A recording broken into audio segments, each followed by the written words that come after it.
Let's go. I'm Christopher Pitt, and welcome to the Pursuit to Own podcast. At Pursuit to Own, we are pursuing ownership at every level of life. Whether it's mindset, business, life, or real estate, our goal is to get you from renting to owning your future. See, I felt the pain of poverty growing up as a sharecropper in zip code 27843. I understand the struggle of living in a one-bedroom shack, owning nothing, not even running water. But I turned that pain into purpose by becoming a premier affordable housing community developer, providing 27,843 ownership opportunities in marginalized communities. Here's the truth. Ownership starts in your mind, regardless of your situation or location. Whether you are escaping the poverty trap, buying a home, or starting a business, the pursuit to own mindset is the key to unlocking your zip code and success. Join me to discuss new innovative ways to own real estate with tokenization, blockchain, crowdfunding, fractional ownership, and so much more. Let's go.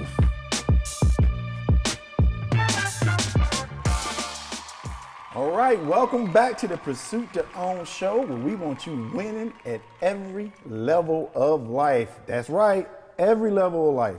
And today we got a show. Not only do we got a show, we got some guests. I mean, some amazing guests that are a little close to my heart. We'll get there when we get there. But today, my side hot rider over here, she's ready to go. Yes. Talking about real estate, talking about purpose, talking about what we're doing in the community. Yes. Pamela Pitt. How you doing today? Hello. Hello. That's all you got for the people. it. Come on, there.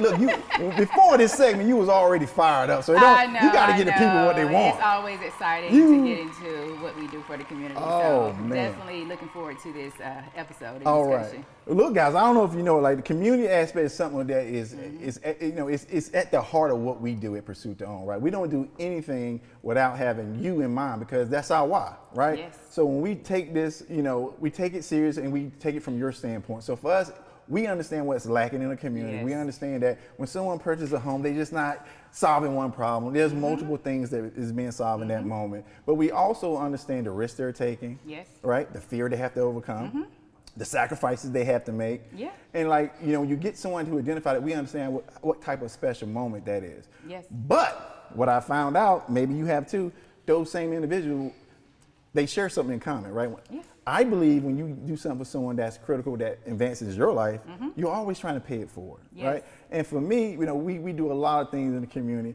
We'll start off with your actual organization. We partnership, but I like to highlight the great things your organization is doing as well. So I know we have a similar, passion around first-time home buyers and making sure that they are prepared for home ownership.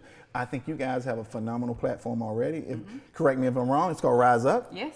Do you want to give us a little overview of, kind of what you guys do at Rise Up? Yeah. Yeah. So Rise Up is our nonprofit of the company. Besides the brokerage, the goal of the CEO was to give back to the community. So he developed Rise Up. Wow. Like the name. Yeah. So Rise Up pretty much gives grants to first-time home buyers that are looking to purchase. They partner with other banks, utilize their grants as well. So again, most people need that assistance with down payment assistance, closing costs. Right. So it's just a way that we can give back off of their real estate sales to also help people in that department as well. Right. So, and I think the key part is you're not saying we're referring them to other places to get down payment assistance. You're saying this is a part of what you guys do. Right. Right, through your nonprofit Yes. entity there. So you guys are providing a grant.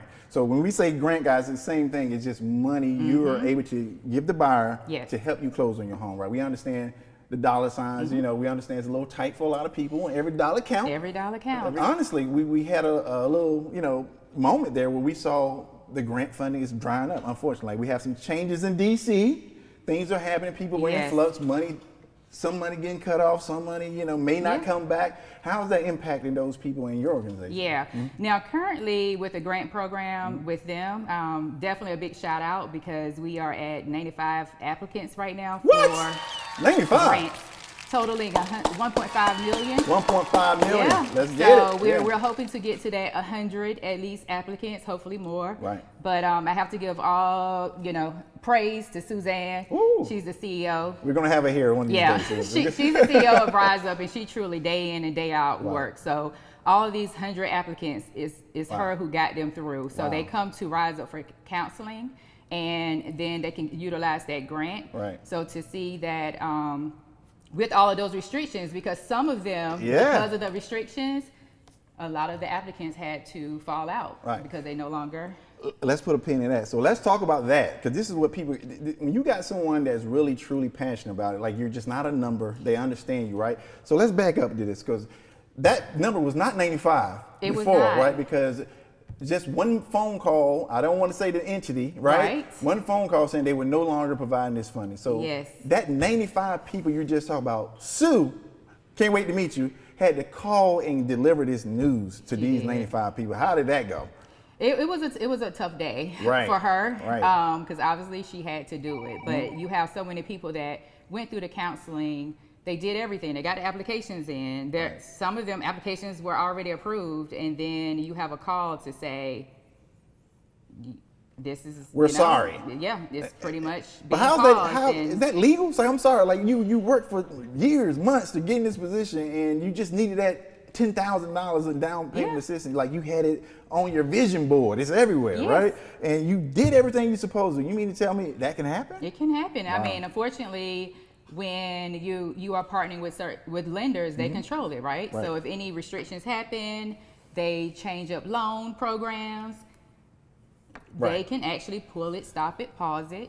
And it makes it, one of those situations where hundreds of people, probably thousands, get calls to say, this money was here, now it's not. Now, here's the difference. Now, if someone that's in that position and it's just a transactional thing, right? They would have easily made the phone call. It would have been a tough day. They would have stopped, right? But when you got people of purpose, we don't just stop. We do not stop. We find another way. Again, we bragging about Sue, right? We're bragging about you guys, because you have to find another way. And I think that is what is so important for you guys to understand. When you're out looking for resources, find people that's going to fight for you, right? Because there are certain things that are going to happen that you are not prepared for. Sometimes we're not prepared for. The question is, are you going to be there when I need you, right? Are you going to be honest with me, right? When we're going through this process, regardless if it set me back, are you going to be there for the comeback, right? So that is an important thing for us. And for us, again, at Pursuit to Own, we understand it, right? Because we're always trying to figure out a way. We're thinking for you. We're trying to figure out what may happen, right? What may happen on your journey to home ownership.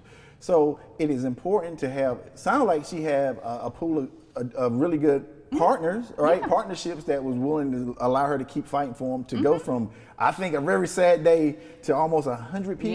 That's like 100.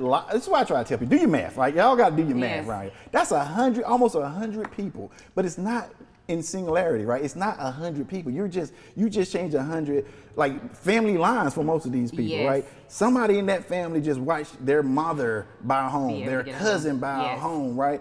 All of that stuff matters, because what does it do? It makes it attainable, right? It makes it attainable. So it's not like when you're growing up, you've never seen it before. It's scary. It's even scary if you knew about it. But to see someone that looks like you and came from where you came from to actually do it, that's the kind of proof to get anyone, the courage to keep moving forward.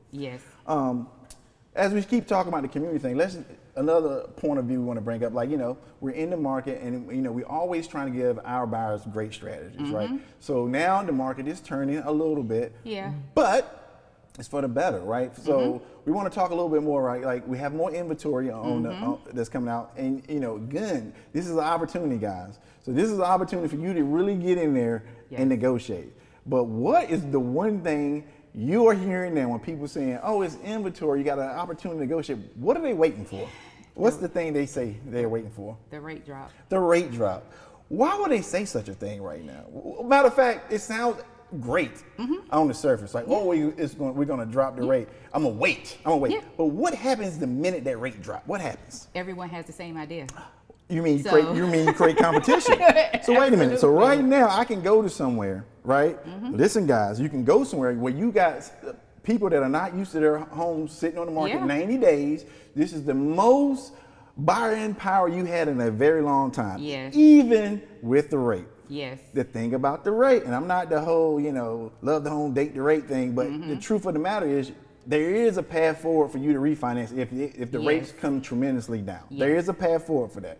But if you don't take advantage, so again, we get the rates dropped. So now the same house that you're bidding on, how many people bids on it now? Oh, now you have multiple offers because everyone, the day the rates drop, boom, showings are increased, activity increased, multiple offers start. So guys, again, sometimes you got to take the road less traveled. When people are saying they're waiting and terminating listing and not getting out, because now you don't get too greedy, right? Don't get too greedy.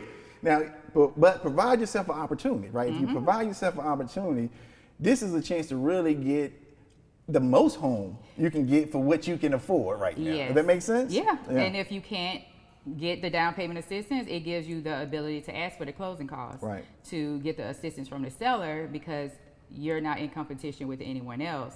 But everyone waits for the rates to drop. And again, if it was going to predict some half point, full point, something that really makes a difference, I can understand. But they're just minor up, minor down. Like, it's really not going to be that big of a deal. No. Yeah, if you look at it from a 30-year standpoint, sure. Yes. But I like to tell people also, you know, mortgage interest is tax deductible too, right? So it's not like you're losing money. It's really based on affordability. Yes. If you can, if you're in a financial position to afford a home and not be a prisoner of that property, then now's a good time to buy, no matter what the rate is, right? Because you can, again, work with that. Because some of these things are in great neighborhoods, they're appreciating, and that's the thing people are not understanding, right? Yes. Because if you wait till everything start going down, that means you're going to lose out on equity, right? Yes. You don't want the houses are going down in value as fast as it went up, right? That's the whole point of wealth creation for a lot of people. Some of the things we like to do, again, incorporated community, right? So again, back to building the team around a home is what we try to do our best at, right? We reach out to all types of community organizations. We got an amazing project coming up. So we're going to take a home that's been sitting there for 10 years plus, right? Yes. And we're going to flip the model. We're going to flip the model. Before, what I did was I hired a bunch of people from the community. We trained them up. We tried to get them in there to fix that. It was hard. It was tough. Took a lot of sweat equity, but I wanted to keep them involved. But this time, ask me what we're going to do this time. What are you doing? Oh, I'm glad you asked that question. I'm glad you asked. So this time we're going to flip the model. So now instead of just the people that's in the community, we're going out and get the people that support that community. Like, meaning we're going to reach out to all the vendors. We're going to reach out to all of the supply stores. We're going to reach out to people that have anything to do in the housing industry, right? Because what we're trying to prove is that it takes a community really to change it, right? Yes, it does. So what I'm trying to prove is, look, we get a bunch of these people coming to this area, they're going to start to look around. They're going to start seeing opportunity, right? And then what happens then? They may want to put a little small bodega on the street, right? They may see an opportunity for a hair salon somewhere over there, right? Because you got to service the people. You do. So we're super excited. We're in the process now to we're waiting for the letter. Like, we are just waiting for this determination for the Pursuit to Own Foundation. And we can't be more excited. It is so much good that's going to come out of it. We're going to really film not only just the property, but more or less the people, like the people we deal with. The people. Right? And really, at the end of the day, we're able to control the price of a place that somebody's going to get a great home that almost rebuilt. Like, complete it's pretty rebuilt. much a brand new home. Right. It is pretty much brand new. So again, back to some of the things we do in community, because guess what? When you build communities, you're building it for families. And what's family represent? Kids, right? And the kids that are in these communities, they got to see a way out, right? They got to have a beacon. And I think, it's important that when people are in those communities, kids see them doing well, they can dream. Yes. Right? I'm sure you remember those days, right? Oh, gosh. Humble beginnings. Man. Humble beginnings. Yes. Right? But until you start seeing a little bit of evidence, it's hard. Yeah. So from kids, like to see them, you start seeing them going to school. There are scholarships. Stay tuned for this. It's called a tease. That's called a tease right there. So it's things that people will do in that community for those kids, and that's extremely important. So if you put them in the right environment, the right ecosystem, sometimes they only need one opportunity. They only need one. Right. You're talking about people that have been left out forever. Their parents been left out forever. And somebody has to break through, and we know what that feels like. Yes. So we're super excited about the second half of this show, because this is we got a special guest. Special. Just hold on for that. But it's important because, again, what does it mean? It means that person that you help, if that person goes on and becomes successful, guess what they do? They don't forget. They do not forget. Right? They don't forget. Even for yourself, how many times have you reached back? How does that play into your role when you are dealing with somebody going through a different time? They haven't bought a home yet, right? Like how, because the things that you overcame, how did that play a role in you to be able to have the patience to deal with those people and everybody else just leave them? Because I know their fears, I know the uncertainties, so I'm able to use my story to help get them through the process. Certain things that if you haven't went through it, you may not necessarily know to give them that information, but it's just like when you went through it and you can see what the hesitations are, you can already pinpoint it because you already been through it. Right. So it's just constantly keeping them encouraged and making sure that they have the resources and utilizing nonprofits, which is everything we're trying to do to make sure, as you said, you can continue to just build the people up, community, generational wealth, and do all we can for everyone who doesn't have that chance. And who's often at the closing table? Most of the time, they bring the kids. Yes. Right? Many times they get to see it. They get to see mama, daddy signing the paper, right? That's, that's a big moment, right? It may not seem like much, but for me, I'm watching this like, wow, man. That's the first proof that we can be something in life, right? That's how I look at it. And I'm sure as they get older and be able to look back on it, that's what we'll be doing. Yeah. But we're going to really turn this thing over now to something that we really, it's great partnerships out there. It's great organizations that does great work. And we would like to highlight them as much as possible because we can't do it all, right? Yes. Everybody can't do it all. So you got to find the people who does a great job.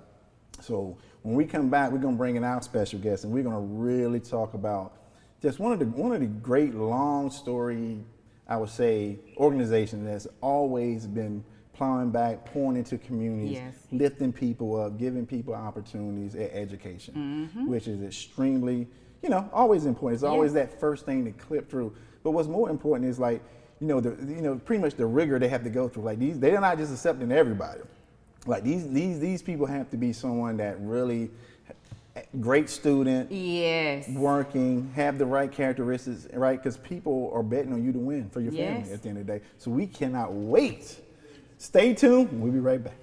Thank you for listening to the Pursuit to Own podcast. If today's episode inspired you, don't stop here. Take the next step toward owning your future. Visit pursuittoown.com to sign up and join our growing community of wealth builders. And don't forget to follow us on social media at Pursuit to Own for updates, tips, and success stories. Together, we're turning dreams into assets. Until next time, stay in pursuit.